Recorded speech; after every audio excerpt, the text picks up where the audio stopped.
How are you? I am fine and you? Alhamdulillah, I am also fine. Okay, sit down please. সবাই আমরা বসি, ঠিক আছে? Today we are going to learn about the structure of continuous tense.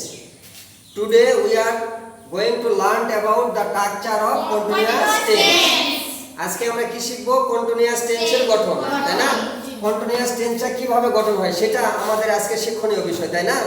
এখন দেখো এখানে আমরা যে কন্টিনিউয়াস টেন্সটা কিভাবে গঠন করব, এখানে লেখা আছে। প্রথমে দেখো, তোমরা সবাই লক্ষ্য করো, এদিকে দেখো, নোটিস দ্যাট, সবাই লক্ষ্য করো এন্ড অ্যাটেনটিভলি, মনোযোগ সহকারে দেখো। প্রথমে কি লেখা আছে? সাবজেক্ট। তারপরে কি লেখা আছে? বিভাগ। তারপরে কি? PV1 মানে আমরা কি বুঝি? ভার্বের প্রেজেন্ট ফর্ম, তাই না? ভার্বের বেস ফর্ম যেটাকে বলা হয়, মানে কি? প্রেজেন্ট ফর্ম, ঠিক আছে? তারপরে এটা শেষে কি যোগ করতে হবে? আইএনজি যোগ করতে হবে, তাই না? তারপরে অবজেক্ট, তারপরে এক্সটেনশন, ঠিক আছে? আবার দেখো, তোমাদের সুবিধার্থে আবার বলছি আমি। প্রথমে লিখবো সাবজেক্ট, তারপরে বিভাগ, তারপরে PV1 মানে ভার্বের প্রেজেন্ট ফর্ম বা বেস ফর্ম। এটা শেষে কি যোগ করতে হবে? আইএনজি যোগ করতে হবে। তারপরে অবজেক্ট, অবজেক্ট যদি না থাকে এক্সটেনশন, বাকি অংশ, তাই না? তো এখন এখানে দেখো, আমরা এখন উদাহরণের মাধ্যমে, ফর এক্সাম্পল, আমরা উদাহরণের মাধ্যমে এখন দেখব যে আসলে আমাদের যে স্ট্রাকচারটা আছে এটা অনুযায়ী উদাহরণ ঠিক আছে কিনা, তাই না?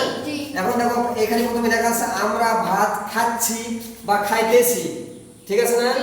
আমরা যখন কোনো মানে বাংলা ইংরেজি করব, যখন এটা টেন্স হয়ে যাবে, এই প্রত্যেকটা টেন্স নেবার উপায় আছে না? আমরা অলরেডি এটা শিখে গেছি, তাই না? যে টেন্স নেবার উপায়। দেখো এখন এখানে লেখা আছে, এই যে চিহ্নগুলো আছে, এই চিহ্নগুলোর মধ্যে নিচে আমি আন্ডারলাইন করছি, তাই না? এই চিহ্নগুলো দেখে বোঝা যাচ্ছে এটা কোন টেন্স। এটা ইনডিফিনিট না কন্টিনিউয়াস না পারফেক্ট না পারফেক্ট কন্টিনিউয়াস, তাই না? তাহলে এটা কোন টেন্স? কন্টিনিউয়াস, তাই না? এটা কি কন্টিনিউয়াস টেন্স? কেন বোঝা যাচ্ছে? যে সয়ে স আছে অথবা তে আছে, তাই না?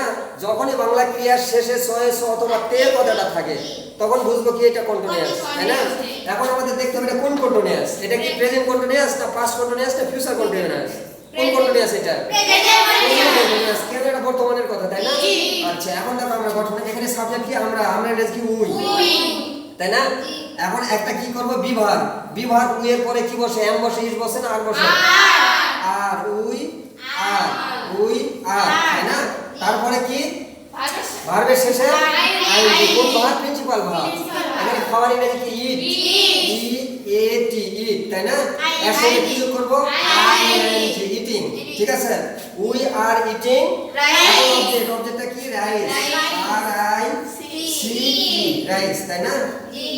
আচ্ছা, কলমের কালি মনে হয় রান আউট হয়ে যাচ্ছে, শেষ হয়ে যাচ্ছে, এইজন্য এরকম হচ্ছে। ওটা বড় তেমন কোনো সমস্যা নয়।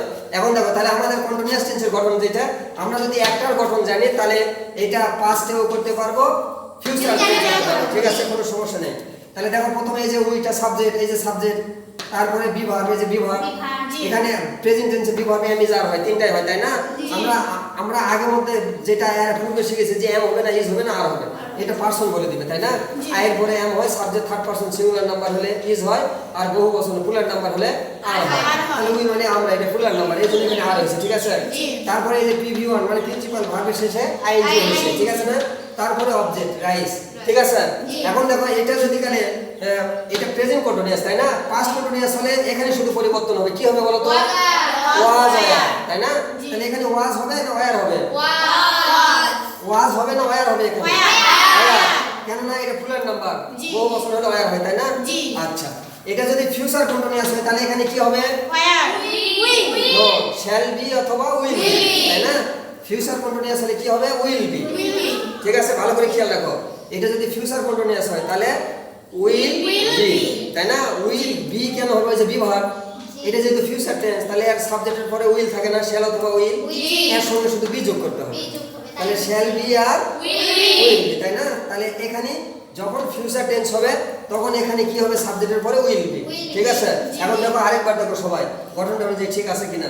প্রথমটা কি? Present tense, sorry present continuous tense, তাই না? এইজন্য কি হলো? We are eating rice.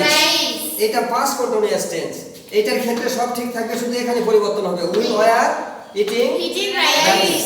আচ্ছা, এটা যখন ফিউচার কন্টিনিউয়াস হবে এখানেই শুধু পরিবর্তন, অন্য কোনো জায়গায় নয়। এখানে we will be eating rice, এটা ভালো করে খেয়াল রাখবে। ফিউচার টেন্সের সব সময় কন্টিনিউয়াস ফর্ম যখন হবে তখন উইল বি অথবা শ্যাল বি, কিন্তু আমরা একটাই ব্যবহার করব, উইল বি।